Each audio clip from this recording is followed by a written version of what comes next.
नमस्ते दोस्तों, आप सबका एक बार फिर से स्वागत है आपके अपने YouTube चैनल सत्य सनातन में।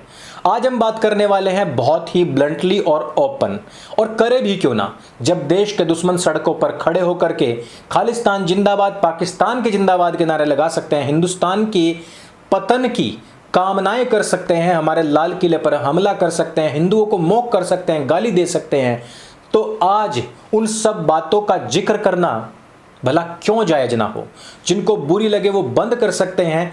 और यहां पर हम बात करने वाले हैं कश्मीर में दो सिख लड़कियों को किडनैप करके उनके माता पिता से कोई बात नहीं की गई, उनको मतांतरित किया गया, इस्लाम में निकाह पढ़वाया गया उनके साथ में, कोर्ट ने भी उन्हीं मुसलमानों का ही साथ दिया।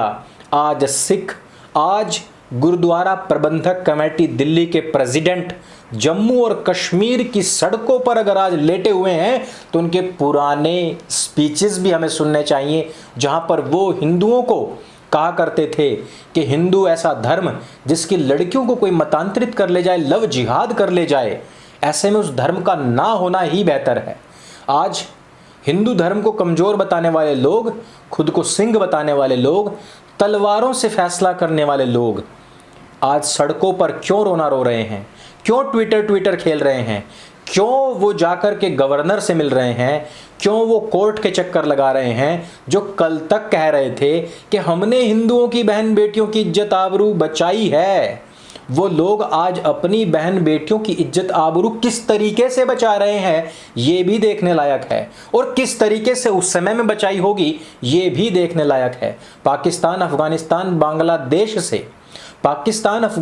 और बांग्लादेश से अपने लोगों को वापस नहीं ला पाए, वहां पर अपनी बहन बेटियों की इज्जत नहीं बचा पाए। मेरे जो कड़वे बोल हैं उन पर मुझे गाली देने वाले लोग, सच को स्वीकार न करने वाले लोग आज सड़कों पर पड़े हुए हैं। वहां पर कह रहे हैं कि सिस्टम फेल हो गया, योगी जी की तरह यहां पर भी लव जिहाद का कानून बनाया जाए। ये वही लोग हैं, जब लव जिहाद के विषय में योगी जी ने जब कानून बनाया था, उस समय पर नेशनल दस्तक का एक भांड पत्तलकार जब सिरसा से पूछता है कि यहां पर इस तरीके का कानून बन गया, सिरसा हिंदुओं की मजाक लेता है, इस प्रकार के उपदेश झाड़ता है, क्योंकि 4-10 लोग पीछे खड़े हो गए तो भैया सीना चौड़ा हो गया है। लेकिन आज अपनी बहन बेटियां किसी ने उठा ली तो आज सब सिस्टम याद आ गया, आज लव जिहाद का कानून याद आ गया, आज याद आ गया कि क्यों माँ बाप से नहीं पूछा गया। सारे वीडियोस में पिन कमेंट में टेलीग्राम पर दूंगा, दोस्तों देख लेना, इनके नए पुराने सारे वीडियोस देखिए। और बहन बेटियां सबकी साझी होती हैं, इज्जत है हमारी, हम किसी का मजाक नहीं बनाते, हम किसी के ऊपर उपहास नहीं उड़ाते, और ना ही हम किसी का अपमान करते हैं आप लोगों की तरह, क्योंकि हमारी बहन बेटियों की इज्जत, उनकी रक्षा हमने स्वयं की है, हमने किसी को इनवाइट नहीं किया है कभी भी। इतिहास इस बात का गवाह है, और मैं इसको थोड़े से शब्दों से आपको समझाना चाहता हूं। आपको मैंने समझाया और बताया कि किस प्रकार से 3 देशों के अंदर सिखों को हजारों की तादाद में कन्वर्ट कर लिया गया, उनकी बहन बेटियों को उठा लिया गया, और उस वक्त भी सड़कों पर पड़े हुए लोग हिंदुओं का अपमान कर रहे थे। गाय को लेकर के बड़े अपमानजनक शब्द हिंदुओं को कहे गए, कहा गया कि हम हिंदुओं से नहीं है निकले, हमारे धर्म ग्रंथ बिल्कुल अलग हैं। हिंदुओं की समीक्षा करते हैं, हिंदुओं के धर्म ग्रंथों के विषय में देखो कि हमारी किताबों में क्या क्या लिखा हुआ है। बड़े बड़े गुरुद्वारा प्रबंधक कमेटी के लोगों ने यूट्यूब पर आकर के हिंदू धर्म ग्रंथों के विषय में ऐसी ऐसी बातें बताई कि हमारे देखिए, हमारी जो किताब है, हमारा जो ग्रंथ है, हिंदुओं को तो सीधे हमारी किताब में अंधा कहा गया है, मुसलमानों को काना और हिंदुओं को अंधा कहा गया है।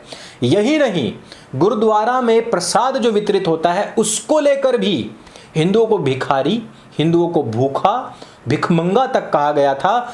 पिछले 6-7 महीने के दौरान हिंदुओं के प्रति खूब नफरत उगली गई थी, सारा कुछ सोशल मीडिया पटा हुआ था, और इन पर मैंने उसी समय पर ही सारे वीडियोस बनाए हुए हैं। जो लगातार सत्य सनातन को देखते हैं उन सबको मैंने बताया हुआ था किस प्रकार से बॉर्डर्स से हिंदुओं के खिलाफ नफरत उगली जा रही है।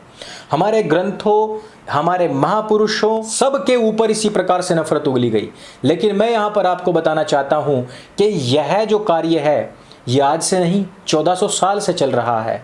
आज कोई गुरुद्वारा प्रबंधक कमेटी का व्यक्ति कह सकता है अंकुर आर्य हिंदू है, ये तो सनातनी है, ये हमसे अलग है? कोई बौद्ध कह सकता है कि ये अंकुर आर्य हमसे अलग है, हम अलग हैं? कोई जैनी भी कह सकता है। लेकिन मेरे भाई 1400 साल पहले जो किताब आई उसमें केवल एक ही बात लिखी हुई है कि गैर इस्लामिक यदि है तो वो काफिर है, वाजिबुल कत्ल है, उसकी बहन, बेटी, लड़की, उसकी ज़मीन, उसका घर, उसका जेवरात, उसके पशुधन, एवरीथिंग माल एक गनीमत है, लूट का माल है और उसको लूट ले। अब तुम चारों आपस में चाहे कितना भी लड़ो, तुम उनके लिए काफिर हो, वाजिबुल कत्ल हो। तुमको परेशान करना, तुम्हारा कत्ल करना, तुमको लूटना, तुम्हारी बहन बेटियों के साथ में निकाह करवाना, उनको चाहे बेच देना, तुम्हारे बच्चों की वो दुर्गति करना जो कश्मीर में हिंदुओं और सिखों की हुई थी, वो सब कुछ करना उनको जन्नत के ऑर्बिट में लेकर के जाता है। और वहां तक भी ना ले जाए तो उसके थोड़ा थोड़ा नजदीक लेकर के जाता है, मोहम्मद के पैरों के नजदीक लेकर के जाता है, अल्लाह के ऑर्बिट के नजदीक लेकर के जाता है। उतनी ही हूरें उसको फालतू मिलती हैं जितना जुल्म, जितना अत्याचार तुम लोगों के ऊपर, सभी गैर इस्लामियों के ऊपर होगा। अब लड़ते रहो, पड़े रहो। मैनेज किया गया है सिखों को, मैनेज किया गया है दलितों को और मैनेज किया गया है जाटों को, सिर्फ इसलिए क्योंकि फ्रंट लाइन के जो योद्धा हैं, जो फ्रंट लाइन के जो वॉरियर्स हैं, उनको अगर उनके किसी भी एक हिस्से को हमने मैनेज कर लिया तो यहां पर जिहाद और अच्छे से लड़ा जा सकता है। यानी कि क्षत्रिय कौम, जिसमें कि जाट भी आते हैं, जिसमें कि गुर्जर भी आते हैं, जिसमें कि अहीर भी आते हैं, ये सभी के सभी जितने भी क्षत्रिय हैं, इनको तोड़ने की कोशिश की गई लेकिन कामयाब नहीं हो पाए। और फिर उसके बाद में जो अलग अलग चीजें थी उनको खाप में बांट करके तोड़ने का प्रयास किया गया। सबसे पहले क्षत्रिय जो खटीक हुए, जो जाटव हुए, जो बाद में चंवर वंश के लोग चमार कहलाए, इन सबको तोड़ने का प्रयास हुआ। क्योंकि जो फ्रंट लाइन होती है उसको यदि आपने तोड़ दिया तो आप गर्भगृह में तुरंत घुस सकते हैं। और सबसे पहले दलितों को तोड़ने के लिए, क्षत्रियों के इस समूह को तोड़ने के लिए उन्होंने अपनी प्लानिंग बनाई और मेवाणी जैसे लोग, चंद्रशेखर रावण जैसे लोग, वामन मेश्राम जैसे लोग खड़े किए और इन सब को अलग करने का प्रयास किया। दूसरा, सिख जो कि अड़ करके लड़ते थे, इनको अलग बताया गया, उनको अलग किया गया। फिर हुआ मुजफ्फरनगर, मुजफ्फरनगर में बिल्कुल दांत खट्टे कर दिए थे, नाको चने चबवा दिए थे इन जिहादियों के। फिर उसके बाद में प्लानिंग बनी, 2013 से 2019 तक 6 साल लगे इन जिहादियों को जाटों को कंट्रोल करने, मैनेज करने में। और उनको भी आखिरकार कुछ ही प्रतिशत सही राकेश डकैत जैसे लोगों के माध्यम से ये लोग मैनेज कर पा रहे हैं। वही सब कौम जो फ्रंट लाइन है, जो योद्धा हैं, जो लड़ते हैं, चाहे वो बौद्धिक कौशल हो, चाहे वो धन से हो, चाहे वो बल से हो, जो लोग तोड़े जा सकते हैं उन सब को लगातार तोड़ा जा रहा है। कौन है जो कमजोर थे, जो पहले से ही थोड़े से धन से, बल से या बौद्धिक क्षमताओं से थोड़े से भी कमजोर थे, वो लोग इनके टारगेट पर है ही नहीं। क्योंकि वो भीड़ होती है, वो तो पीछे पीछे चलने वाले लोग होते हैं और वही सब हो भी रहा है।